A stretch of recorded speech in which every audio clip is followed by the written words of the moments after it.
प्रिय विद्यार्थियों, आज हम कक्षा 8 की पुस्तक है वसंत भाग 3 उसका पाठ 11 का अध्ययन करेंगे। उसमें पाठ का शीर्षक हमारा क्या है?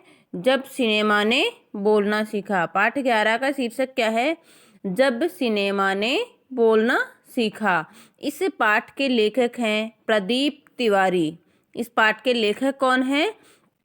प्रदीप तिवारी जी हैं, जिन्होंने बताया है कि जब से हमारे भारत में, हमारे बॉलीवुड में जो फिल्में हैं, फिल्म जो हैं वो बोलती हुई कब से प्रारंभ हुई थी। बोलती हुई फिल्में बनना कब से प्रारंभ हुई थी?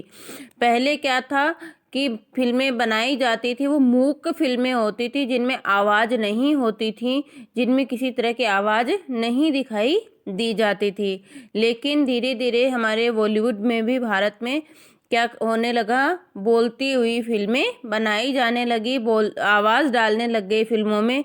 तो वह युग कब से प्रारंभ हुआ, किस तरह से प्रारंभ हुआ, इसके बारे में इस पाठ में हमें बताया गया है। इस पाठ का अध्ययन हम करते हैं। वे सभी सजीव हैं, सांस ले रहे हैं, 100% बोल रहे हैं। 78 मुर्दा इंसान जिंदा हो गए, उनको बोलते और बातें करते देखो। देश की पहली सहवाग फिल्म, बोलती हुई फिल्म आलम आरा के पोस्टरों पर विज्ञापन की ये पंक्तियाँ लिखी हुई थी। वापस समझना, जो देश की पहली फिल्म थी बोलती हुई, वो कौन सी थी? आलम आरा फिल्म पहली बोलती हुई कौन सी थी? आलम आरा फिल्म थी। और जब उसका विज्ञापन दे रहे थे, ऐड दे रहे थे, तो उसमें क्या लिखा हुआ था? विज्ञापन में लिख रखा था कि सभी सजीव हैं, सांस ले रहे हैं, 100% बोल रहे हैं, 78 मुर्दा इंसान जिंदा हो गए, उनको बोलते और बातें करते देखो। अर्थात वो बताना चाह रहे थे कि यह जो फिल्म है, इसमें सारे लोग क्या हैं? बोल रहे हैं। जो मतलब पहले जो इनको मूक दिखाया जाता था, बिल्कुल चुप दिखाया जाता था, वो अब क्या है? बोल रहे हैं। इस तरह से फिल्म आलम आरा के जो पोस्टर लगाए गए, उन पर इस तरह का विज्ञापन लिखा गया। यह जो फिल्म है कब रिलीज हुई? 14 मार्च 1931 को। वह ऐतिहासिक तारीख भारतीय सिनेमा में बड़े बदलाव का दिन था। 14 मार्च 1931 को आलम आरा फिल्म, जो बोलती हुई फिल्म थी, पहली बोलती हुई फिल्म थी, वह रिलीज हुई थी। इसलिए ये हमारे भारतीय सिनेमा में बड़े बदलाव का क्या था? एक दिन था। इसी दिन पहली भारत में सिनेमा में बोलना सीखा था। भारत की सिनेमा ने पहली बार बोलना सीखा था। इससे पहले मूवी होती थी, फिल्में होती थी, वो किस तरह की होती थी? मूक फिल्में होती थी, जो जिनमें क्या थी? आवाज़ नहीं होती थी, बस चुपचाप लड़ते रहते थे, स्टंट करते रहते थे, या जो भी एक्शन होते थे वो करते रहते थे। इससे पहले मैं आपको बता दूं, पहली हमारी मूक फिल्म कौन सी थी? फिल्में प्रारंभ कब से हुई थी? 1913 से। फिल्में बनना हमारी प्रारंभ कब से हुई थी? 1913 से हुई थी। तो पहली जो मूक फिल्म थी वो दादा साहब फाल्के जी ने बनाई थी, 1913 ईस्वी में बनाई थी, राजा हरिश्चंद्र। पहली मूक फिल्म कब बनी थी? राजा हरिश्चंद्र नाम से बनी थी। और किसने बनाई थी? हमारे दादा साहब फाल्के ने बनाई थी। उन्हीं के नाम से फिल्मों में सबसे बड़ा पुरस्कार दिया जाता है, दादा साहब फाल्के पुरस्कार दिया जाता है। तो हमारी सबसे पहली फिल्म, मूक फिल्म बनाई थी राजा हरिश्चंद्र मूवी थी। किसने बनाई थी? दादा साहब फाल्के ने बनाई थी।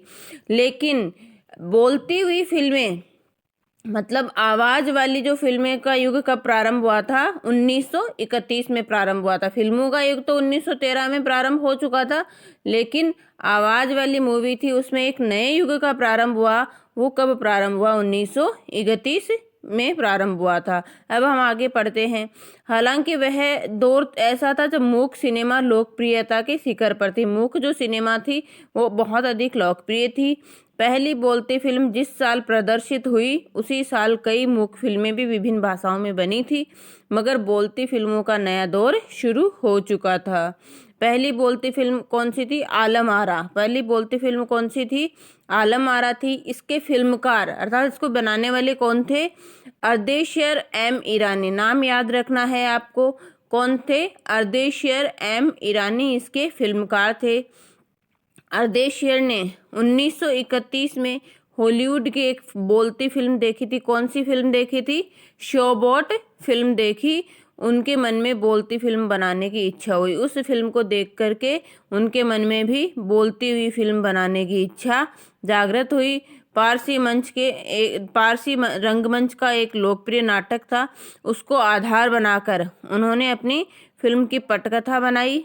इस नाटक के कई गाने ज्यों के त्यों फिल्म में ले लिए गए।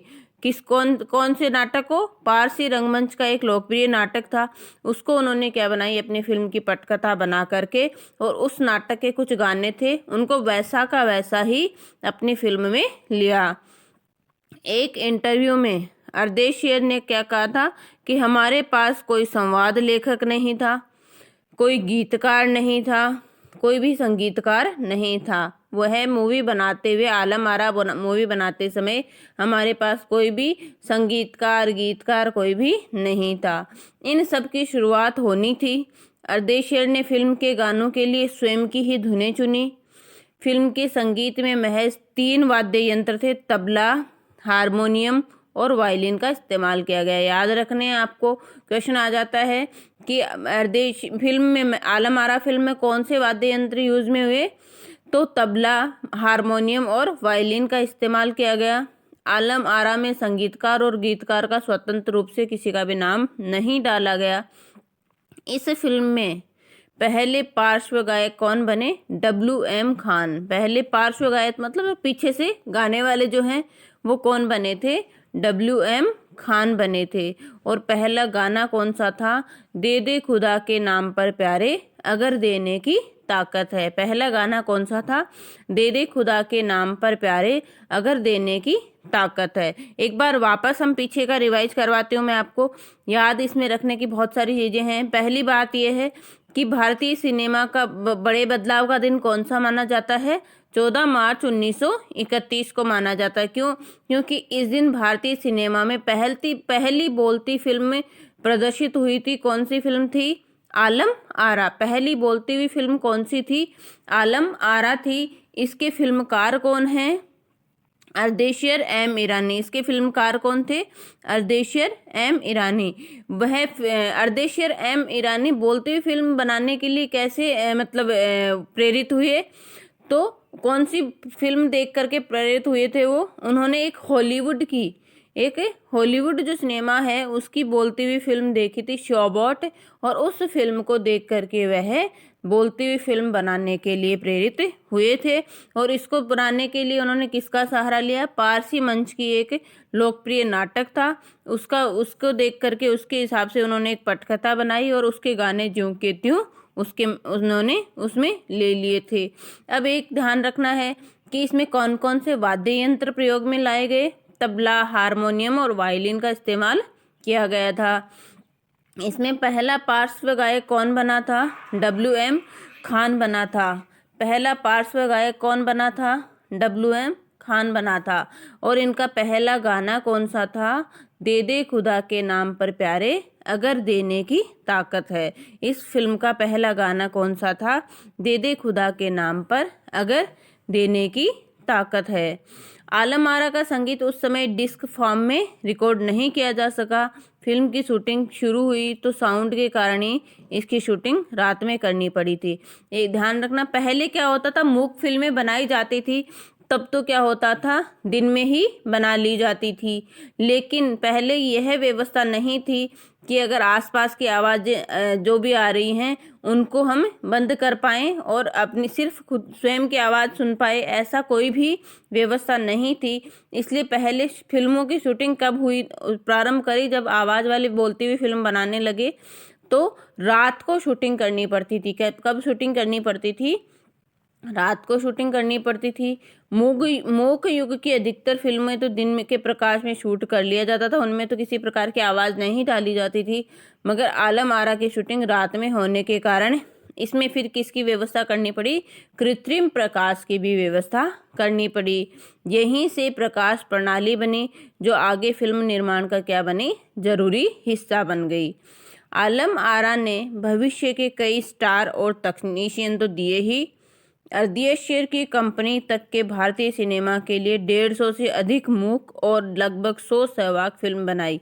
अर्देशीर की जो कंपनी है उन्होंने भी भारतीय सिनेमा के लिए 150 से अधिक तो मूक फिल्में बनाई और लगभग 100 सहवाग अर्थात बोलती हुई फिल्में बनाई थी।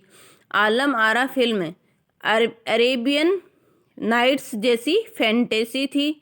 फिल्म में हिंदू उर्दू से मेल वाली हिंदुस्तानी भाषा को लोकप्रिय बनाया। फिल्म में कौन सी भाषा का प्रयोग किया? हिंदू और उर्दू को मेल मतलब दोनों का मेल बना दिया, हिंदुस्तानी भाषा उसको लोकप्रिय बना दिया।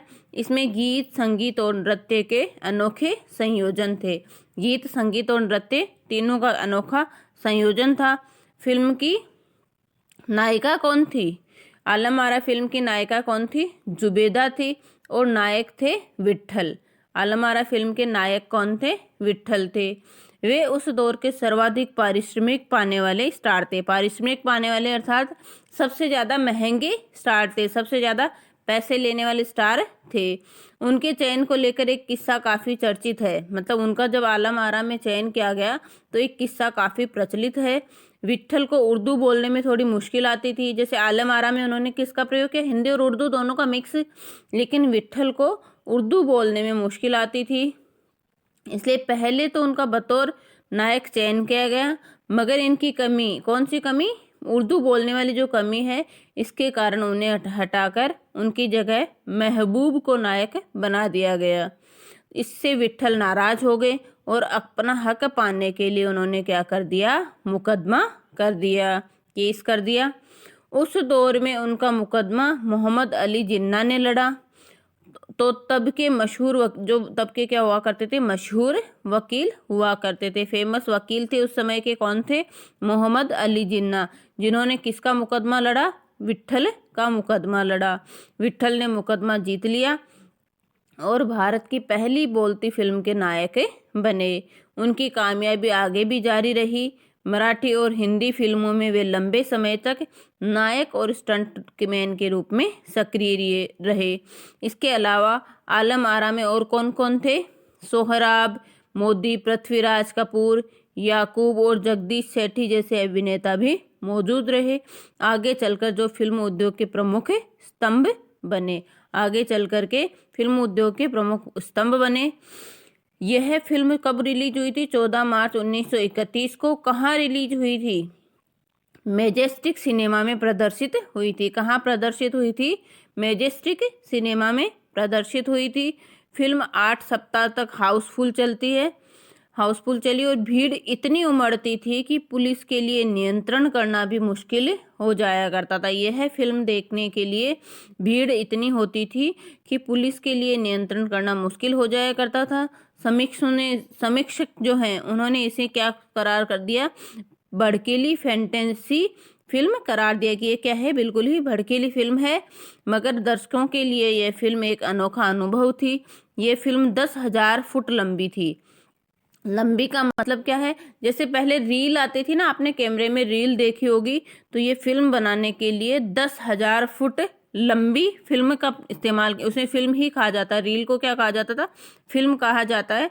तो ये कितनी लंबी थी? 10,000 फुट लंबी थी और इसे 4 महीनों की कड़ी मेहनत से तैयार किया गया था। इस तरह से आगे का पार्ट हम अगले वीडियो में पढ़ेंगे। पहले इसी को वापस एक बार देख लेना, आधा हमने रिवाइज कर लिया था, आगे का देखना कि किस तरह से इसे कौन सी मतलब आलम आरा फिल्म किसकी जैसी फैंटेसी करार दिया गया था? अरेबियन नाइट्स फैंटेसी बताया गया था इसे। ठीक है, आगे इसकी नायिका कौन थी? जुबेदा थी। आलम आरा फिल्म की नायिका कौन थी? जुबेदा थी। नायक कौन थे? विट्ठल थे। बीच में नायक जो विट्ठल हैं उनको क्यों मना कर दिया गया था? क्योंकि उन्हें उर्दू में मुश्किल आती थी, उर्दू बोलने में मुश्किल आती थी। उनकी जगह पर किसको लिया गया था? महबूब को लिया गया था। फिर जब उन्होंने मुकदमा लड़ा तो किसने लड़ा विट्ठल का मुकदमा? मोहम्मद अली जिन्ना ने विट्ठल का मुकदमा लड़ा और अंत में कौन उसका नायक बना रहा? विट्ठल ही इस फिल्म का नायक बना रहा। इसके अलावा इसमें और कौन कौन थे? सोहराब, मोदी, पृथ्वीराज कपूर, याकूब और जगदीश सेठी जैसे अभिनेता भी इसमें मौजूद थे। यह फिल्म कब रिलीज हुई थी? 14 मार्च 1931 को यह फिल्म प्रदर्शित हुई थी। कहाँ प्रदर्शित हुई थी? मेजेस्टिक सिनेमा में यह प्रदर्शित हुई थी। कितने दिन तक हाउसफुल चली? 8 सप्ताह तक ये हाउसफुल चली तथा ये फिल्म कितनी लंबी थी? 10,000 फुट लंबी थी। इस तरह से इसमें जितने भी तथ्य हैं वो आपको याद करने हैं और इसमें जो भी ओबीटी आपको मिलती है वो आपको करके मुझे व्हाट्सएप पे सेंड करनी है। ठीक है, आगे का पाठ हम अगले वीडियो में पढ़ेंगे। धन्यवाद।